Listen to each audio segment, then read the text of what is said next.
But I remember, people talking about this. Like, why is the car on fire? Because it's awesome. It is. Dangerous. Awesome. Yep. Hello, my friends, and welcome back to PlayStation Underground. On today's show, a very special guest and game. We have Far Cry 5. And I'm joined by the game's creative director, Dan. Hello, sir, and welcome back to the program. Doing? Thank you very much for having me here. It's great.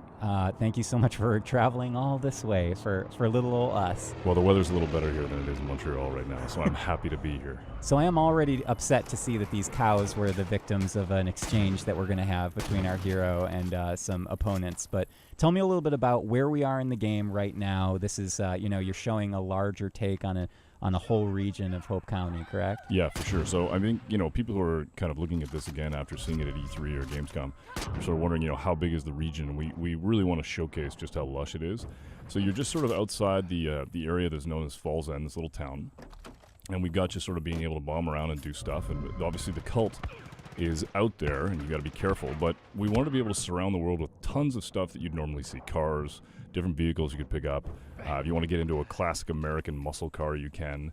But that the world's dangerous, and that you're going to have to look around for people that you can kind of bring into your group, into your squad, and kind of push back on the cult, because we built this rich, organic world that really does push back based off of what you do right there. Awesome. It's an unfortunate. It's super good. See, this is the kind of stuff as a dev we're like, hey, look, we hope we have the collision of systems, and when stuff like that happens, it's just you can't help but just kind of laugh. It's fantastic. And I will point out that it maybe if this is a viewer's first time seeing Far Cry 5, which is coming to PS4 on March 27th, by the way. Correct. You are essentially I kind of want to say resistance fighter. You're battling a cult that has taken a grip on a small town, as you were describing. Well, a big town, a big lush town. Yeah, a huge space in Montana.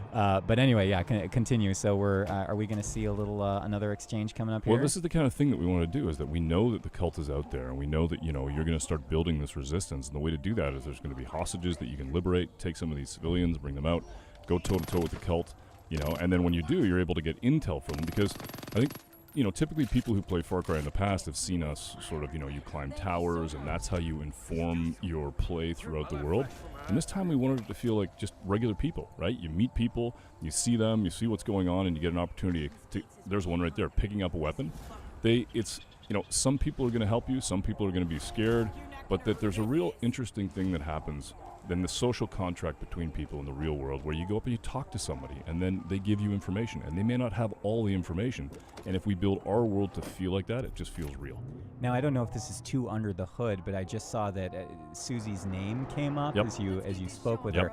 Now, is she a set, like a written NPC? Is this just a random NPC that could have happened to be there in that moment? Like, so we wanted to blur the lines between the sort of the random and the set. And so what we really said was like, everybody's got a purpose, everybody's got a little bit of a history.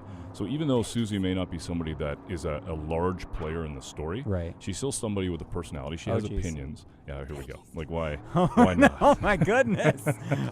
Just drive right by it though. Hey, there's going to be times where I'm just going to stop talking and let the game talk to itself.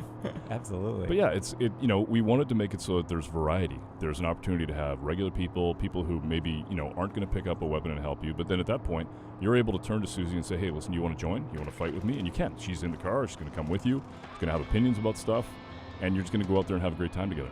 I don't know if you're allowed to say, but is Susie going to then permanently join the roster, or is she at the whims of fate and she could potentially be, downed in combat? The whims of fate. I know you like the that. way that sounds. I wanted to avoid something really dangerous. No, that's really good. That might be my next band name or something. The whims of fate. Do it. I like it. I'll take you. You are welcome to take it. That's awesome.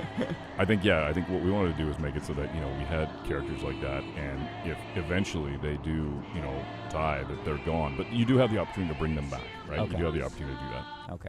More animals on the side of the More road. animals. A lot of wildlife already we've seen. We've seen like 3 sets of wildlife. Yeah, it's lush, right? We want to make it so when we were in Montana, we actually saw all this stuff there. It was really cool for us to see how just alive the world is.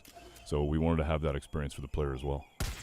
That was a narrow miss. Also, you could have accidentally started hunting in that moment because the deer just sprinted by. That was an awesome shot on that guy, but the deer was very, very close. Lucky or unlucky deer. I'm not sure where that deer falls. Yeah. So it seems like we've rescued another civilian.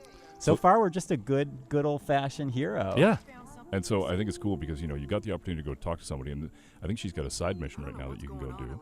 Or you can see off in the distance there's actually the symbol for an outpost, so you could go take the outpost. But there's just all these little moments in the world that are alive that are organic. And to be honest, when we design it, it's kind of interesting for us because they're organic, we don't know what's going to propagate. And so it's entirely up to the player how they want to play it. Maybe you've met Susie, maybe you haven't. Maybe you've got a different Guns for Hire, maybe you've got a Premier Guns for Hire, maybe you've got a Fangs for Hire, you got Boomer with you. So it's really interesting for us to kind of sit back and watch it live. Is it really called Fangs for Hire Yeah. because of the dog? Yes. Yes. Yeah. Who came up with that one? I We gotta don't get remember, some but I don't remember, but I'm taking full credit. Take full credit for everything. You Yeah. designed the game yourself. There you go. And I was going to ask something about the wildlife again, but does the wildlife and just in general some other this other tapestry of Hope County, does that play into side activities? For sure. I mean hunting and other, I don't know if there's fishing. There is. Usually games like this have fishing. Yes, there's a lot of Don't fishing. disappoint me. So, and that's the thing that we saw at E3 is we build this really earnest game, this opportunity for you to go in there and be the hero, and people just go fishing and decide they're going to do that for 2 hours, and it's like, okay, you know what, play the game the way you want to play it. Sir, you need to get off the demo. No, I there's haven't no got the time one I for want. Fishing. So yeah, this is a good example. Here's an outpost, and if you played Far Cry 3 or Far Cry 4, you know this, and in Primal you know this very well, the sort of the situation that you're in, but we've kind of made it so it's very much alive. And then what's really nice about this is that you're going to be able to go in and have the play style you want. So there's opportunities. Whenever we build an outpost or we build elements of the game, we really think about freedom, opportunity, and surprise. Right? The freedom to be able to attack this outpost the way you want. All kinds of opportunities, different guns, different weapons, different ways of aggressing the situation. And then the surprise that it may not always go the way you think, and we'll just see as it happens. That is literally every time I try and play something stealthy or strategically, it understand. always goes to hell I immediately. understand. Immediately. Yeah, but he's doing pretty well here so far. Taking him out one nice shot. Oh, is this a silenced weapon? Yes, so That- they okay. don't know. Yes. Little do they know that they are under attack. Correct. You know what? I remember what I was going to ask you is, does our protagonist have a name identity? Is it a kind of a nameless protagonist? Well, How have you guys what we've been approached trying to do storytelling? is moving towards something that's really lean, right? What I don't like is when I'm playing a game and the game doesn't communicate what my emotions are or my feelings are. So in this case, we've got. I'm just watching. Brutal. Sorry, Brutal. just watching it happen. What we've got is a player character that's super lean. So you have an occupation, but from the standpoint of who you are, it's who you pick. Right. Absolutely. All right, so now they know. Now things are escalating. Now it's on. Escalating quickly. Yep. Tension's rising. I don't know if in this footage we're going to see our protagonist downed at any You may. point. We'll find out. You may. This must be really fun for level designers, having these little pockets of indoor space mixed in with the huge sprawling outdoors, because that creates little, interesting points of cover and wrinkles to that combat. The thing that's interesting is that as you're building this stuff, a lot of the designers, you're looking at the distance from the road. Everybody kind of, that's the challenge of building something that people feel like they know. I think one of the challenges of coming to the States is that people just understand how long a driveway should be, what feels right, Okay, true. Yeah. As opposed to other Far Cries, which featured more, let's say, exotic locations for an American audience. Right. But here, it's like, this is very familiar Yeah, to people. a door should be a certain size, Right. the steps there should be, even branding, the world is just filled with branding. I think I looked away for a moment, and the outpost was Yeah, liberated. they liberated it. So in a blink of an eye. that's right. So that basically what you've got here is now your legend is starting to grow, and the people in the region are starting to understand that you are pushing back on the cult. They're going to start to join you, and this is where you really see the resistance meter and the resistance start. Where now this is no longer a cult outpost. This is yours, and you've got people there that can give you quests. You've got side missions. You've got main missions. You've got story opportunities. You actually see the resistance meter go up. And what's happening there, which is really interesting for us, is if we're going to build this live game, this feeling that it's alive, and the idea that these heralds and the cult have a mandate, and that what you're doing is you're the fly in the ointment, you're getting in the way of it, so you can actually see your progression through that in the world, but you can also get the sense they're going to push back.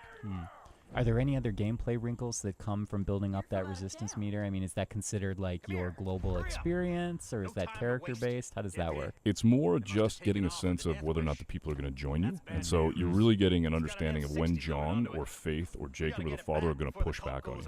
This is a guy named Merle. He's a pretty interesting character. I love this guy. Yeah. Oh no, Merle's under attack. So that's super interesting for us, is that you're in the middle of a story moment, and then what happens is that the cult shows up, and the story moment will stop, and they'll act like regular people. You'll basically see people, so you'll see stuff going on where Merle's going to run, he's going to head for cover, he's going to take a minute, he's going to, in this case, he's going to protect himself, and then when he feels like everything's done and over, he'll continue the conversation. Nice. I'm thinking about all the programming nightmare that entails. It's and not easy. No, it's definitely not. We got a lot of smart people back in Toronto and in Montreal and around the world who really worked incredibly hard to be able to do this and bring these characters to life. And it's the devil's in the details, right? If you walk up to somebody and you go, hey, listen, I want to have a conversation with you, and then you decide to walk away, they're going to get a little pissed off. They're going to get a little hurt. And when you come back, they may give you a little bit of grief about it. You can hurt feelings in this game. You watch out, because that's the truest weapon. It really is. Is the mind and the heart. Words hurt. Yes, absolutely. So now I don't know if you know where we're driving next. Yeah, So it looks like we have a waypoint in the distance here. What's happening here is that you're basically going to go, Merle's got this pretty cool car, and on the back of it is this 50 cal, and he's basically saying, if we're going to do some damage against the cult, let's go get this thing. So it's called the Death Wish. So you're going to go back and basically try and find this thing. Okay, gotcha. It sounds, very peaceful vehicle, the Death Wish. The Death Wish. Yeah. Right? They really named it. They nail on the head with that Happy one. birthday! It's the Death Wish. Okay, so here it is. And is it under cult control right now? It is, and it's interesting because Merle says the thing guzzles gas like he drinks beer, and that's why it's actually at the gas station. So he knew that they'd eventually have to go and head to the gas station. Small micro storytelling There you go. right there. Dan, you got it all figured out.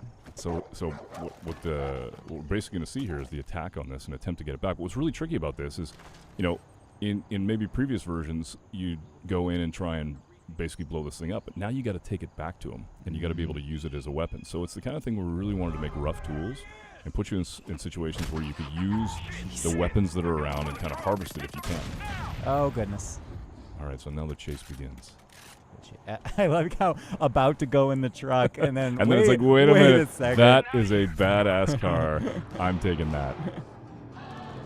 This is one of the things that we really wanted for the game. Was just being able to get into those classic cars. Yeah, absolutely. And then just go into, great movies of old, fantastic car chases, and get the spirit of that. And you got the radio going. Yeah, but you're being chased, so you got to be careful. And I will point out, I think this footage is from single player, but Correct. The game does feature multiplayer Absolutely, as well. through the entirety of the game. Through the entire game. Yeah, what we wanted to do is just build this system of the for hire system so that it all felt like it was under one umbrella. So you have guns for hire, fangs for hire, and then a friend for hire. Good old friend for hire. Yep. Just going completely off-road bonkers. Oh gosh. Yeah, so they got backup, right? Basically calling for help. Tell me, I don't know if you want to talk a little bit about the weapon system here, but I don't know how expansive customization is, or if it's very straightforward, like you grab a weapon and you go. How did you guys approach design? I think the way it starts is just being able to pick up weapons, and being able to grab things that are around you, and then start to, as you get an appreciation for what it is that is your play style, to be able to go into shops and to be able to find weapons or buy weapons, and then customize them the way you want, and sort of get that classic feel to them. So definitely, for sure, if you love doing that in previous Far Cry's, you're going to love it in this one. I always spend an inordinate amount of time customizing my arsenal, and then I feel like I just end up switching to something else minutes later, but it's part of the fun. It's all part of the journey. Oh goodness, hello. Well, that's just it, right? Traffic. There's going to be people on the road. You got to be careful. What's your favorite weapon that you usually play with? What's the style that you play? I feel like revolvers are usually like something that in other shooters I often lean towards that because they're good for a variety of situations. Sure. Yep. They feel cool. Yep. Sometimes you get those cool engravings on the side. See, for me, it's a flamethrower, but I don't know that would help here. I think that would only cause mayhem. Probably not. I think that really tells us about our personalities is that Indeed. you lean into the flamethrower element. Mayhem. Yeah. No, that's good. What's cool about this is that you're actually seeing like life on the side where the cult is going in, they're taking people. It's in the middle of a mission, but still the world is open. And so we really don't know what's going to happen. Oh, okay, so they basically threw out smoke, and now you're in a bit of trouble. But there's also a convoy coming by because they're actually doing stuff. Most flagrant use of dynamite I've ever seen. All right, so here's the there's options. some trouble. Basically, you got to go get that truck. See if you can. Leave that muscle car. Oh, goodbye, sweet muscle car. Yep. We hardly knew ye. Oh, here you go. You get to turn it into a weapon. Up in the 50 cal. Oh, there and he is. unleash. Now That I think that soldier probably should have turned tail at that point. Yeah, I you know think what? strategy dictated. At that point, maybe. Maybe the courage was too great for him. So now you got to head back towards Merle. You got the truck. And now, when you eventually get back there, Merle hops in the back. He hops on the 50 cal. And now what you're going to do is you're going to basically go around here to this place where they're stashing this thing called the Bliss. And that's one of the things that the cult uses to control people. So there's all these barrels of bliss, and you basically destroy them, blow it up. And if you're successful, you get to keep the Death Wish. But only if you're successful. Only if you're successful. And you can hear it, actually. You hear that reverb? That's the actual drug taking its effect on the player as you play. Oh, interesting. Okay. Oh, no. Oh, boy. Fire inside the vehicle, Yep. never a good sign. Nope. Please exit as soon as possible for your safety. All right, so now Merle's in the 50 cal, and he's actually unleashing on these guys at the same time as you. I like that you're still getting the stealth markers in a very They're like, are you trying to? Yeah, No, you're okay. No. I'm good. No stealth needed Not here, today. sir. What about how do you guys manage the day-night cycle in Far Cry 5? Is it dynamic? Is it something that's set? Does it depend on story missions? There's definitely moments in the game where we wanted you to be able to experience a certain time of day, but for the most part, it's pretty organic, right? It manages it the way that you would expect it to. So you just completed the Death Wish, and now you can go and repair if you want, or you can go talk to Merle, or you can even go in and buy a new vehicle. Entirely up to you. You just drive that one straight off a cliff. Yeah, and then Who you go needs back. the Death but once Wish? you find it, it's yours, because that's what you want right now. We're headed to something a little bit more interesting. This is a little. This wasn't interesting. Well, already? the last one was interesting, but this. Well, I think you'll see what I mean. This is Clutch Nixon, the greatest stuntman ever to come out of Hope Valley. Oh my goodness. So it's. Yeah, I just want to hear this. So now, what we really wanted was, whenever time you go to a place and you sit in a bar and you hear about these stories of the local legends. The local legends. Yeah. We really wanted one, so we built one, and you get to play the memories of his greatest achievements as a stuntman. And they're just awesome. They're just out of control. They're just ridiculously amazing. The car's on fire. You're actually kind of in the past Correct. right now. Yes. Okay. Yeah. You're living sort of the best of his adventures and seeing if you can really beat his. And you can actually hear like the sportscaster talking about your feats and how you're doing. Dan, are you saying that I can change the past by reliving the life of Clutch Nixon? I don't know if you could do that. Aren't we writing the past in this moment? You might be. Oh, you goodness. Might be. But I remember, people recovery. talking about this. Like, why is the car on fire? Because it's awesome. It is. Dangerous. Awesome. Yep. On fire still. That car must feel like an oven. Yep. Correct. Love the music. Yeah, it's got to have a little bit of rock in there. Yeah. You guys always have fun with music We in really these do. games, don't Yeah, you? we really do. I think we spoke about that before. Is Yep. that especially with this game, you're tapping into almost a completely different musical tapestry for sure. compared to the other Far Cry games. And I think the thing too is that we really tried to make it so that each region is different. So as you traverse through the world, yeah, here you go. Big jump. Yeah. There you go. The big finish. Into the water. He survives that, right? He survives Was everything. Okay. He's Clutch Nixon. Okay. Well, showed me. Yep. So yeah, the music is just such a big part. I mean, it's part of what brings the charm. It's a huge component of emotion and whether or not you feel that in the game and how you. And we just put these sort of in the world so that you can experience it. And that's the thing about the game is that we built this game. We definitely have a story that has earnest moments in it. We definitely have moments of huge pushback on the cult, but we also recognize that just because we're thinking that the game is played a certain way is not the way that people will play it. And what we want to be able to do is build a world that's organic and allows the player to go in every direction get any vehicle that they want, be able to basically play the game and author the experience the way they want, and then go off and basically, it's not predictive. We want them to just go and play. I think that's one of the most fascinating things about open world design to me as someone from the outside. Okay, Something is afoot. So somebody, they just basically, if you go into the map and you're able to go over a couple of key locations, what you actually hear is people who are in trouble, and they're basically calling you over the radio. And so I think this heads towards Boomer. You think? We're I not think. sure. Pretty sure this To is be towards to be Boomer. confirmed shortly. Yes. Little nav points. That's super This cool. I wish that today's GPS could provide that level of precision. Yeah, you're driving a car that's, rear-wheel drive, pretty slick, got racing slicks on it, but you got this amazing GPS. But it's, it's important that if we build a world where if the player really wants to go and do something, we give them the opportunity to know where to go and what to do, and to You just play into the game. You could easily get lost in For in sure. a big open world For like sure. this. So. Oh goodness! Hello. Here they come. They're really not following the rules of the road, are they? No, they're not. Oh, just missed. Oh my God! Look at that swerve. Oh, they just called for backup, so there's more of them coming. Oh, this is great. See, moments like this, which feel like an action movie, but they're actually being they're just being It's created by the player Totally in the systemic, moment. right? Unbelievable. Yeah. That really always blows my mind. I think, we had a real moment on Far Cry 4 when we were working on one mission in particular with Pagan Min, where Pagan started to do things kind of on his own, and we kind of made it an opportunity for Pagan to make choices in the mission. And we were thinking to ourselves, why don't we just allow the game to do that across the entirety of the game? So right here, the cult pushes back, maybe an animal's going to show up, but you got a helicopter that's going to attack you. Meanwhile, you're headed towards a mission, or you may even be mid-mission, but this kind of stuff happens, and we don't know that it's going to happen, and then we get to see it firsthand. Dan, I have a great subtitle for Far Cry 5 I'd like to pitch to you Okay, now. I know let's the hear it. game title's already been decided. Let's hear it. Far Cry 5, multitasking. I got it. I think it's going to sell. Okay, we'll get copies. the .com address later. Yeah. Just work out the details with my lawyer. Cool.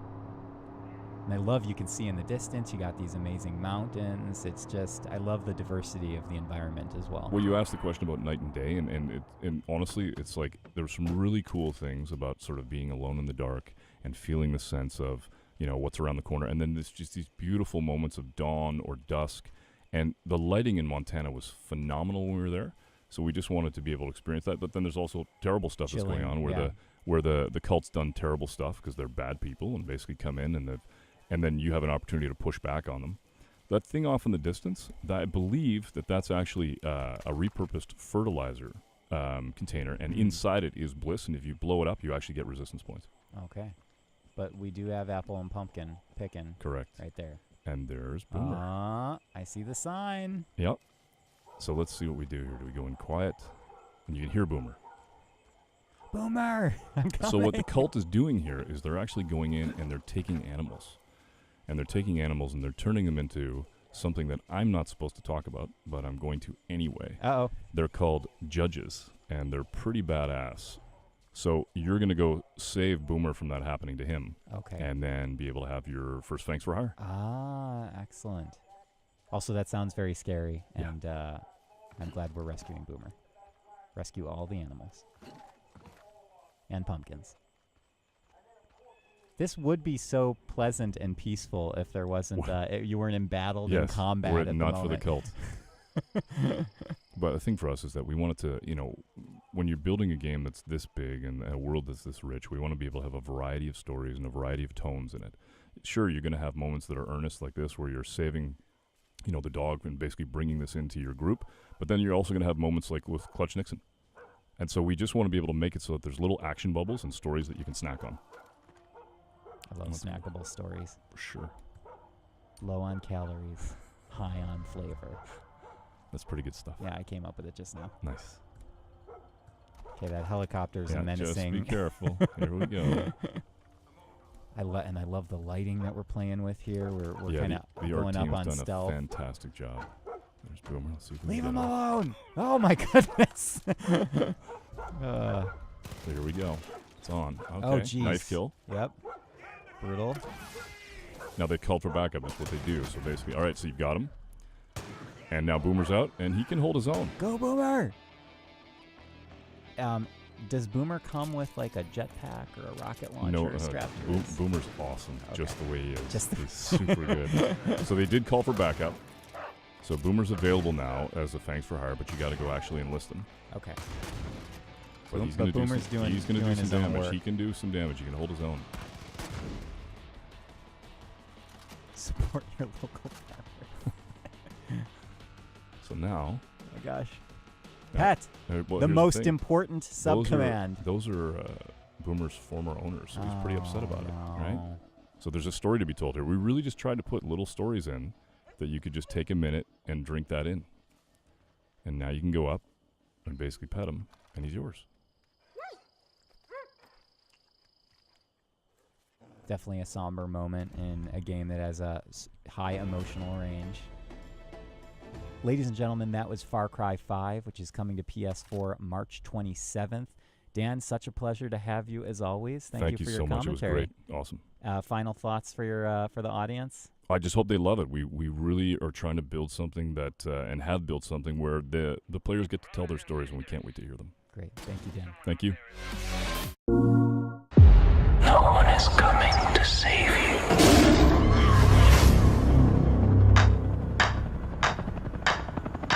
The world is going to hell out there. Eden's Gate is the center of it all. You want to get out of here alive? Gotta make them feel the pressure.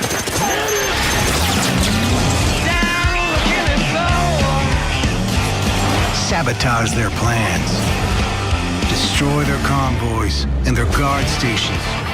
You'll remember, the more you play with their nerves, the bigger their reaction. And nerves, they've got lots of it. You got me down on the killing floor.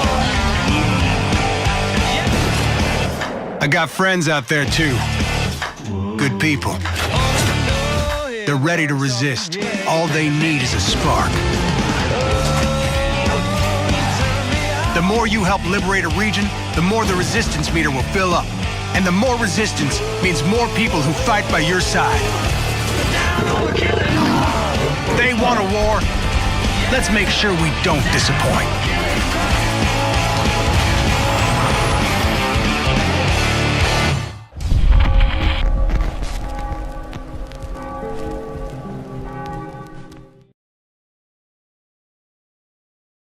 For the players.